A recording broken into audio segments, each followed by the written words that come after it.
Hello,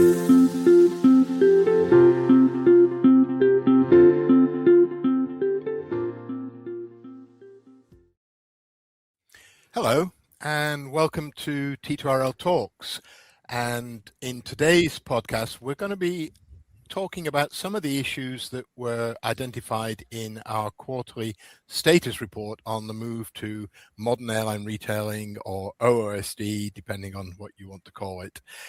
In the studio with me, I've got Amanda Campbell, who is the principal author of the report this time round, and that fount of all knowledge and wisdom, Bert Craven, our Deputy CEO and head of our technology practice.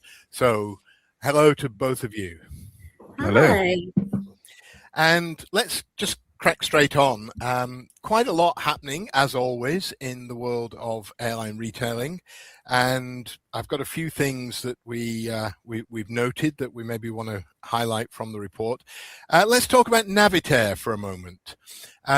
Since the last edition of our report, Navitaire has announced launch customers for its Stratos modern retailing system. And I know, Amanda, you highlighted these things in the report.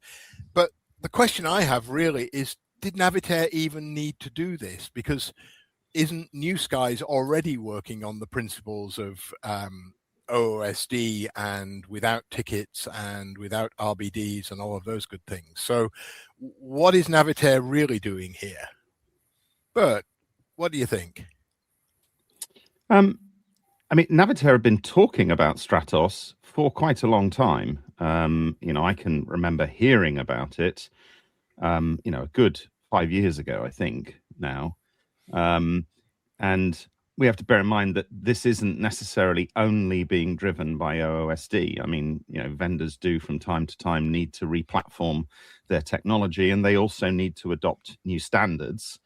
So whether or not internally New Skies was an order-based system and so on, there are still new APIs and new standards and new modes of integration and so on that need to be pulled together. And if it makes sense to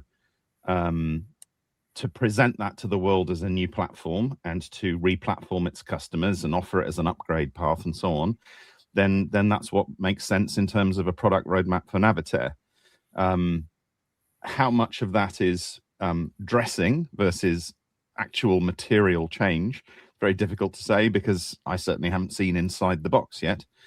But I'm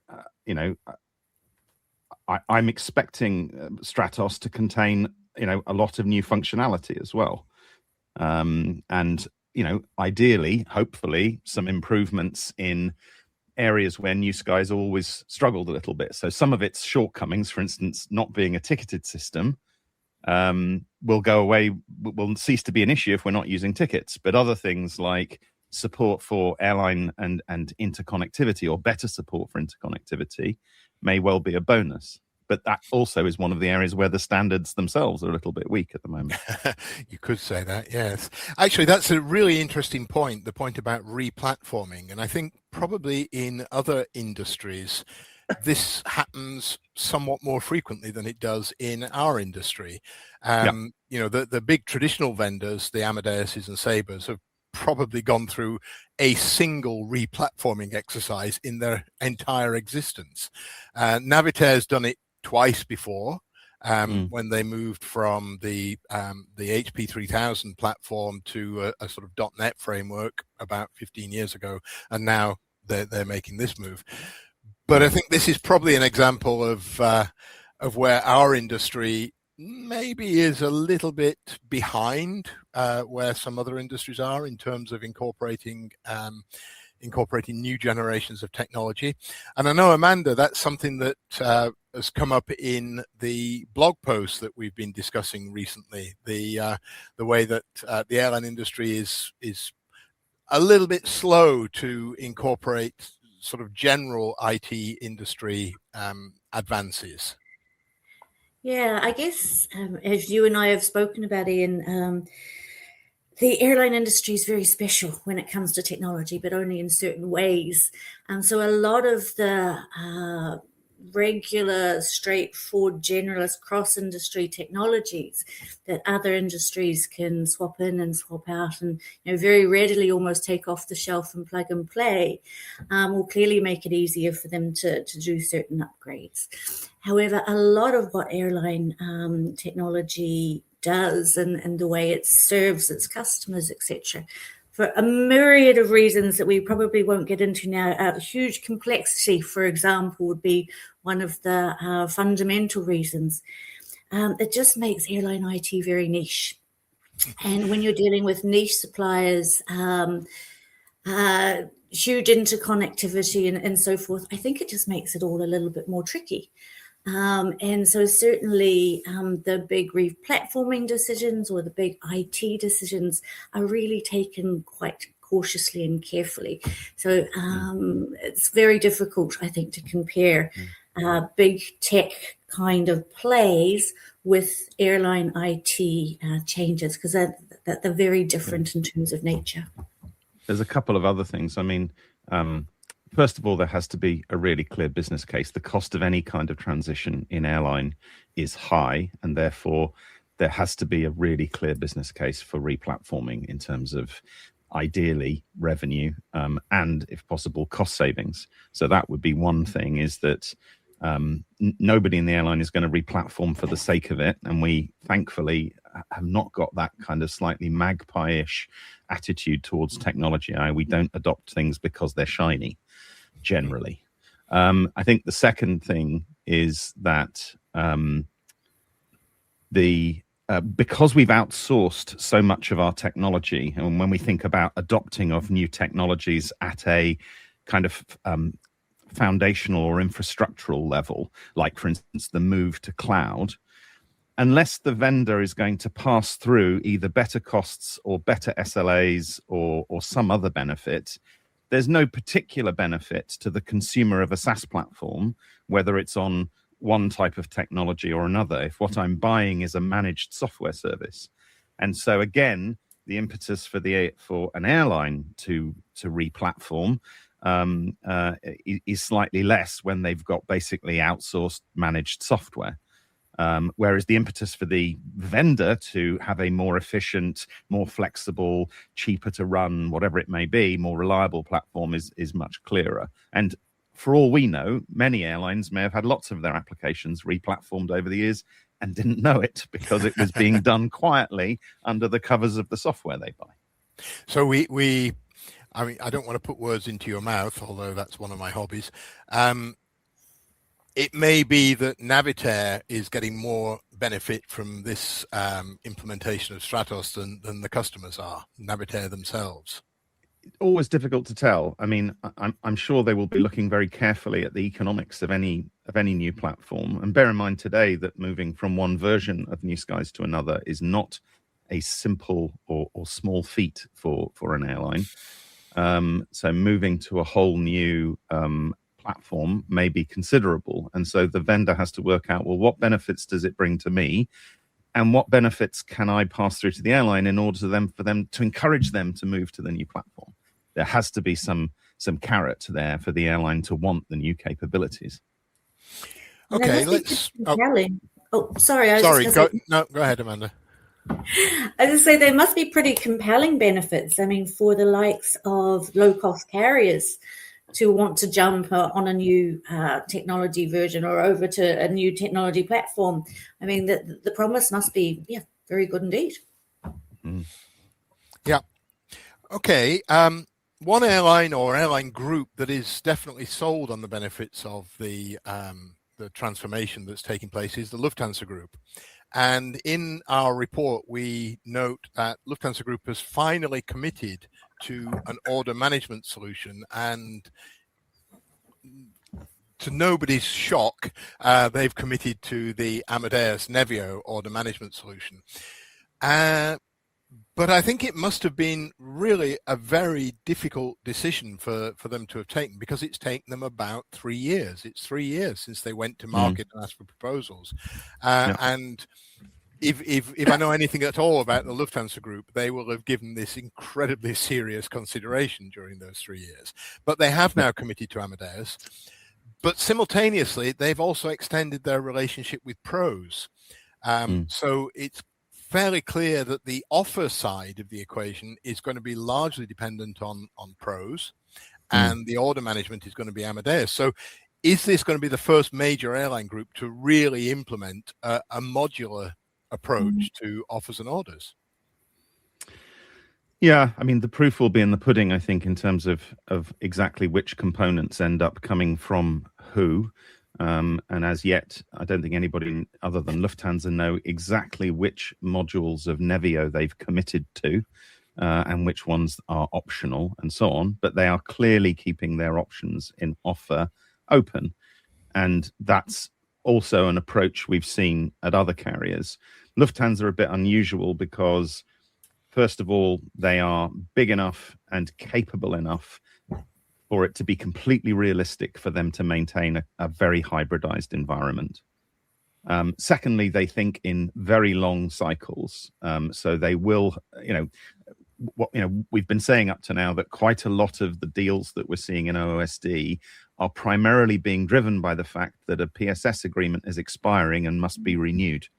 And that is one of the main drivers, whereas Lufthansa will not have allowed that to be something that forced their hand in any way. They will have taken this completely out of the cadence of normal renewals and thought about it entirely strategically.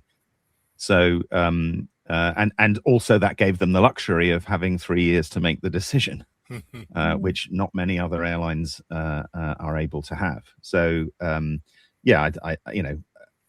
I think sort of expected, as you said, Ian, and interesting because Lufthansa entirely capable of actually executing on this strategy as opposed to just dreaming it. Yeah. Go on, Amanda. I think they must be pretty confident as well that they're on the right track. So Lufthansa have always been supporters of innovation. They've always been supporters of an open ecosystem.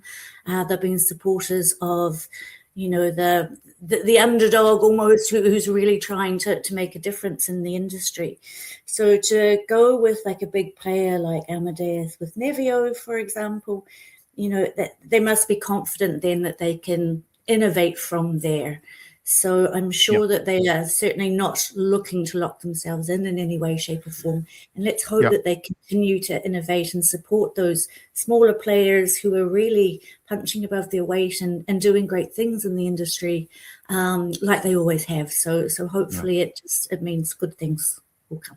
The other way to think about this is that Lufthansa have looked at this long and hard and decided that there is no business case in an order transition. There is no business case to move from the provider of their PNRs to another provider for order, and that actually stability, long-term ability to replicate the orders and PNRs, non-duplication of cost in running parallel systems, all of those things outweigh any benefit of moving to an alternative supplier for order. Yeah. So that might be another way of looking at it, is that there was just no business case for doing anything else. Yeah. So do we think that any of the other major groups are going to go in this direction? So Air France KLM has pretty much committed to Amadeus Nevio. British Airways and Finnair and Saudia and the rest are also committed to Nevio, across the board. But there are still some pretty big airlines that haven't really made any significant move yet, or at least not in public. I'm thinking of some of the big Asia Pacific carriers who are still to show their hands in all of this. So do you think they'll be looking at what's happening at Lufthansa with great interest? Yes. I mean, well, some of them. I mean, there are some who are sort of an island unto themselves, and they always do their own thing, and they don't look at the rest of the world and copy others. And then there are other people who just wait to see what Lufthansa will do and then copy that. And that does vary region by region. I think there is a kind of a common sense that the bulk of the benefit and the short-term low-hanging fruit is in offer, and airlines will want to try and keep their options open. That is not to say in the short term, as an expedient, they won't make they won't make the commitments they need to control their costs now, if you think about it that way. But the general sense is that there is incremental revenue to be had in doing offer, and a great deal can be achieved now without necessarily any massive transition of the underlying systems, i.e. things like dynamic bundling and dynamic pricing can be layered in over top, and the business case for these is well understood and the science behind it is well understood. And you can, to a degree, keep your options open. The other issue is that pursuing a truly hybridized environment with confidence would require you to understand the interfaces between products like offer, stock keeper, product catalog, and order. And these things aren't well understood today. They are not standardized. There are very few live implementations of those components, even within one vendor, let alone between different vendors. And so you could also regard this as a sensible hedge in that sense as well. So again, it almost feels like folklorish wisdom that this is how you would do it. That's not to say that there won't be people who decide to go a different path, but in the absence of some kind of shining light of strategy that pulls you away from that, I think that is almost the path of least resistance at the moment. Okay, let's turn to another part of the world. Our friends in Dallas. Sabre have been very active in announcing AI tools and services in association with their Mosaic OOSD platform. And I know they're not the only ones. Seems like everybody's got an AI story to tell. But I get the sense that Sabre is maybe a little more committed to making AI a fundamental part of their offering. And, you know, is this a good strategy for them, do you think? Are they going to see commercial success as a result of this?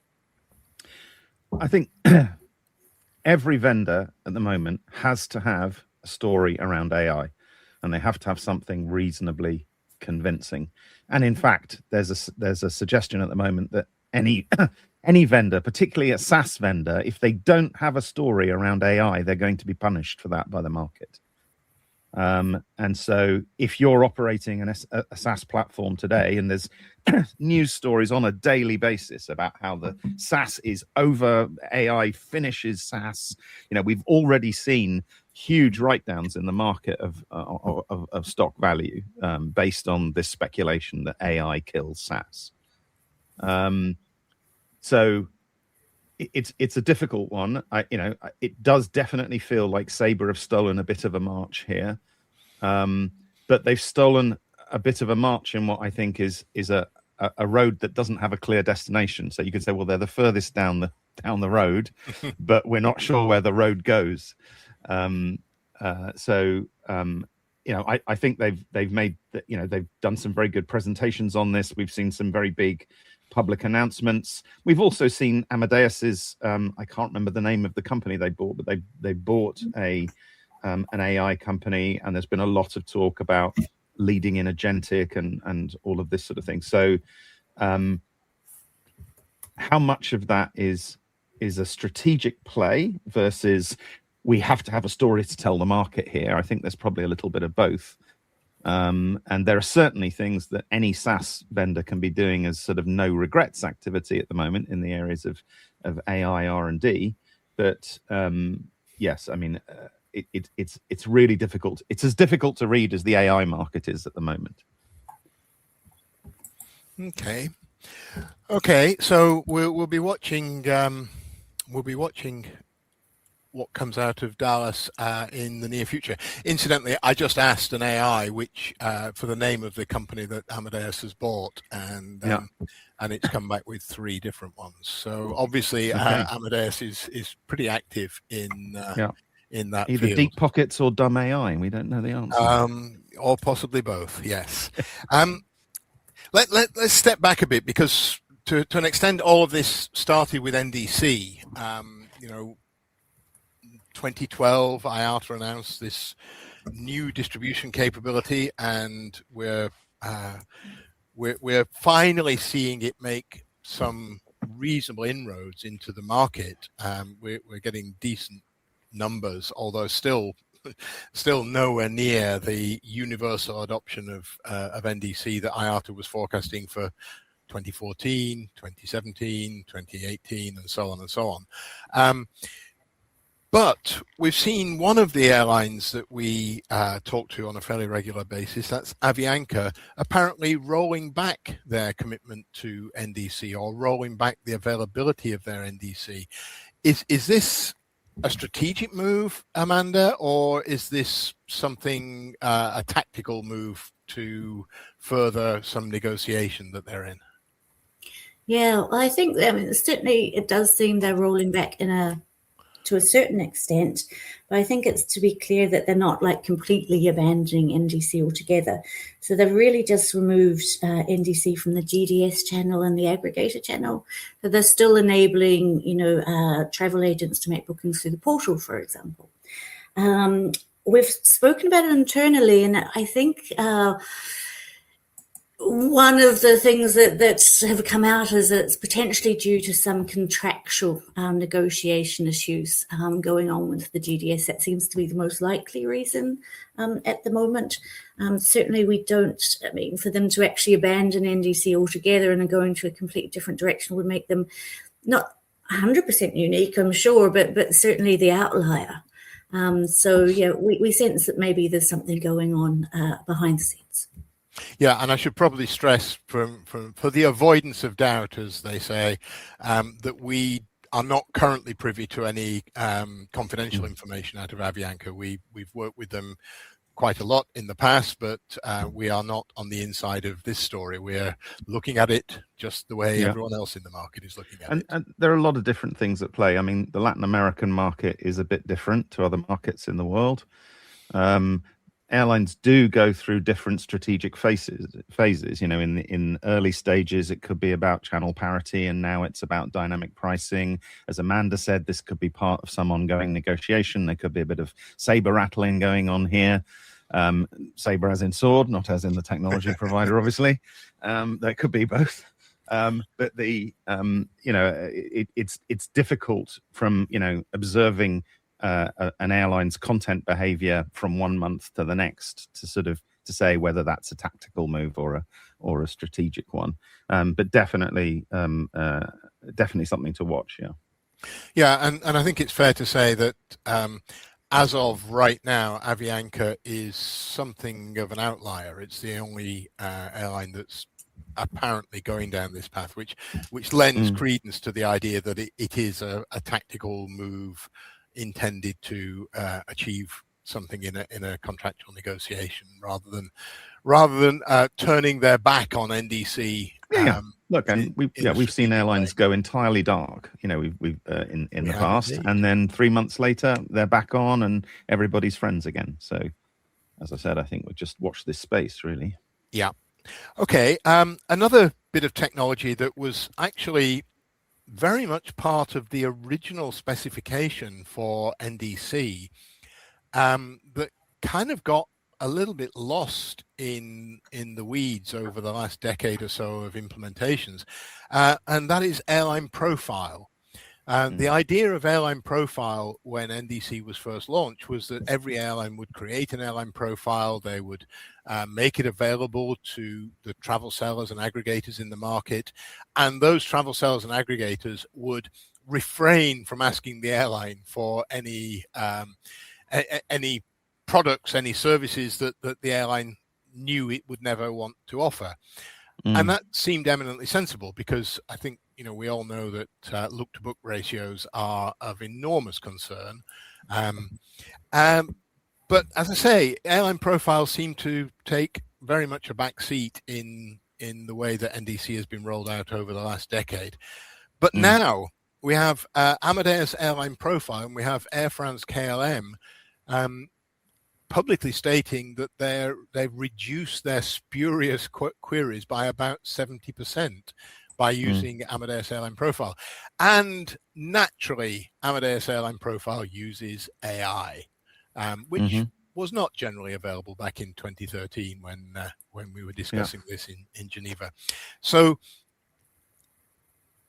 Is this something that's going to seriously address the look-to-book crisis, or is this a red herring? Well, it's difficult to tell from those numbers because they said they've reduced the spurious requests by 70%, but they don't say what volume of the total look-to-book the spurious requests were. So if the spurious requests were only 1% of the total look-to-book, then you've reduced your volume by 0.7%. So this is the magic of the numbers. 70% reduction in something is good, and certainly, we do need to be thinking about what happens. If we've had these mechanisms of publishing schedules and publishing fares, and they were ways of people understanding what an airline had to offer before they actually queried for availability. And there is now, we've now got this notion of the product catalog, if you like, replacing fares, and there does need to be a way of distributing that information to people so that we don't get huge amounts of spurious requests for products that we don't offer. In the early days of NDC definition, there was an idea floating around that the airline profile was really just the schedule by another name. And it seems it's a mixture of things. I mean, you can know that somebody has 3 flights a day from New York to LA, but the point is, when you're shopping, you also need to know, well, do they offer a business class, or do they offer this, or do they offer that, and so on?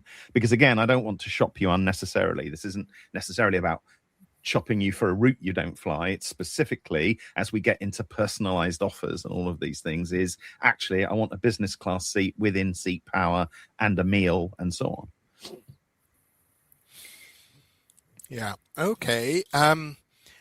Another subject that came up in our report was the S of OOSD, the settlement.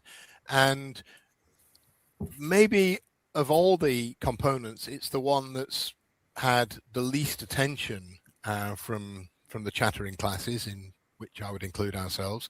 But quietly in the background, organizations like ARC, and I'm particularly calling out ARC, have been working away. And they, in our report that we've just published, we do call out that ARC has just launched an orders-based settlement system in the US market, which they say is the first one. And this seems to me to be an essential part of industry infrastructure that's going to allow OOSD, modern retailing, to really take hold.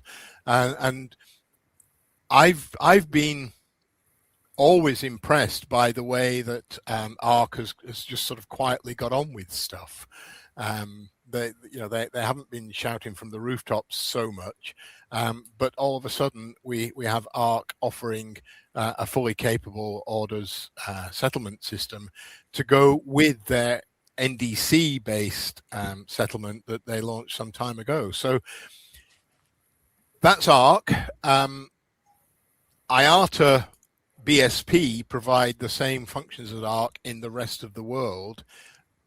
I'm not sure the extent to which IATA BSPs are moving in the same direction. I would hope they are, and I would hope we'll get some announcements fairly soon. But are you hearing anything on the settlement front outside of North America? No. Okay. Bert and Amanda both looking blankly at me. So I think it's probably safe to say that ARC is definitely the trailblazer in this, and long may they continue to be.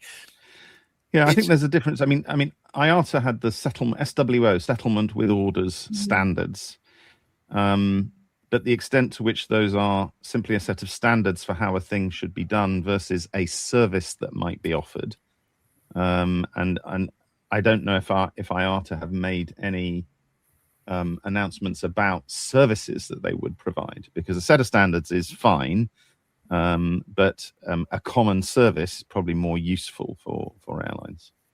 Yeah, and of course IATA has the challenge, whereas ARC simply has one market and one set of services that it offers. Yes. I can't remember off the top of my head how many BSPs there are in the world now, but it's certainly dozens.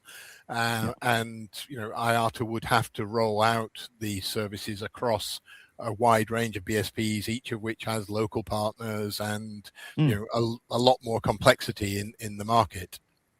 Yeah, definitely. Okay.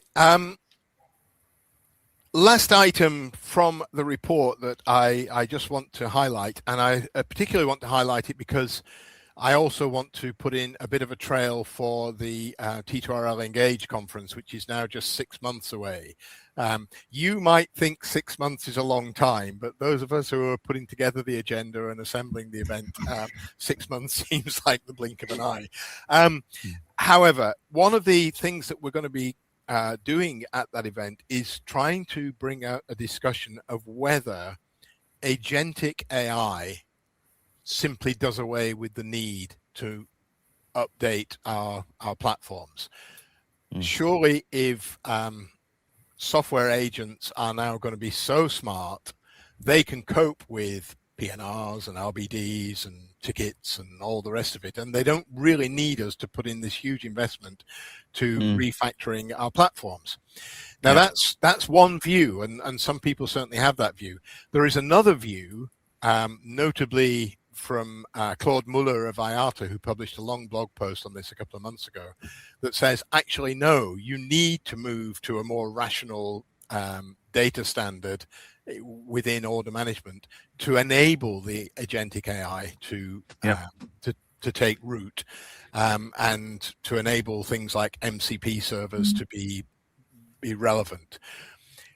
Without getting too much into the conversation that's going to happen in September, what do we think right now? Is agentic AI really going to do away with the need for OOSD?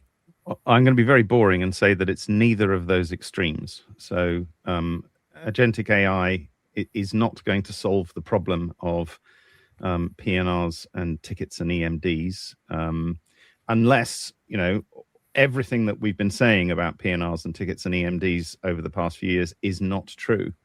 And actually, it was nothing to do with the limitations of tickets and PNRs and EMDs. It was all to do with the fact that the software using those data structures was too dumb, and all we needed was smarter software. At the end of the day, if there's nowhere to put something in a data structure, an agentic AI is not going to be able to solve that problem unless you're going to allow it to reach into your database and change the schema. So it's definitely not that end. And then equally, the OOSD is all about AI feels a little bit like the OOSD people trying to hitch their carriages to the AI train, because the AI train seems to be moving faster at the moment. It's going to be sort of somewhere in the middle of that, is in that in the short term, agentic AI may be able to get round some of the issues that using tickets and EMDs and PNRs presents. Like, for instance, in disruption, where we do bulk changes of PNRs and then we have to go through and reassociate or reissue all the tickets. An AI might be able to do that, if it was well trained, more efficiently than the slightly broken rule sets that we try to use today. So there will be some gaps in current e-ticket PNR EMD world that AI can fill and paper over for some period of time. However, back to my original point, which is fundamentally the need for a much more flexible data structure is still there, and AI can't compensate for you not being able to store a record properly, no matter how smart it is, because at the end of the day, it can only manipulate the APIs of your systems. It can't change how they store the data. So I would say no. In the short term, the two do to an extent sit hand in hand, i.e. the order, the flexibility of the order record will create the breathing space, and the AI will hopefully fill it with value. That is the dream. I'm not saying that that's true, but that's certainly the theory. If you were going to have to come up with a theory of this, then that's probably where I would sit with it. Okay, so any of our listeners who are planning to attend T2RL Engage in September, please come prepared to discuss this. This opposition, because I suspect this is going to be one of the key areas to resolve in airline technology going forward for the next few years. There's no question that AI is changing the world, whether it's changing the world in quite the way its proponents think, or whether it's changing the world in quite useful ways is another set of questions. It is quite a dangerous view in the sense that, there will have been people at one point who said, well, if we slap SOAP APIs or JSON APIs or whatever it is on our old systems, and then we put websites on top of that, then now we've solved the problem of our own systems because we've gone digital with them. But at the end of the day, if there's still a mainframe with an ancient data schema sitting underneath all of that, you have just put wallpaper over the problem. You have not really fixed it. And I think there are some people who are probably going, can we just get to the value and not have to go through masses of technology transformation? And even the faintest sniff that AI might enable that, they will jump at, because it gets them out of the hard bit. Going out and slapping an agentic interface or implementing an agent, I'm sure can deliver some value in some use cases. But if it stops us from addressing our fundamental industry problem, then actually AI is the enemy here, because it's now the drug that keeps us docile while the rot continues at the core. Yeah, and the other thing I would say is once people start having to pay for AI at an economic rate, the equation changes as well. No, absolutely. There'll be people at the moment who are doing all kinds of things with AI that just won't be commercially viable at the point where the VCs aren't paying for their use of AI. Yeah. Okay, and on that strategic note, I'm going to wrap it up here. I think we've had an interesting conversation. There's a lot more in the report, so those of you who have access to the report through your subscription to T2RL.net, please, if you haven't already, download it and have a read. We'll be back in 3 months' time with the next quarterly summary, and I suspect that as much will have changed in the next 3 months as did in the last 3 months. And of course, in 6 months' time, we will all be gathered together in London for Engage 2026. And as I suggested a few minutes ago, we are well in the throes of planning the agenda and the substance of that conference. So for right now, I'll thank Amanda and I'll thank Bert. And I will thank you, as always, for listening. And I look forward to talking to you again in the next issue of T2RL Talks. Super. Thanks, Ian. Thanks, everyone. Cheers.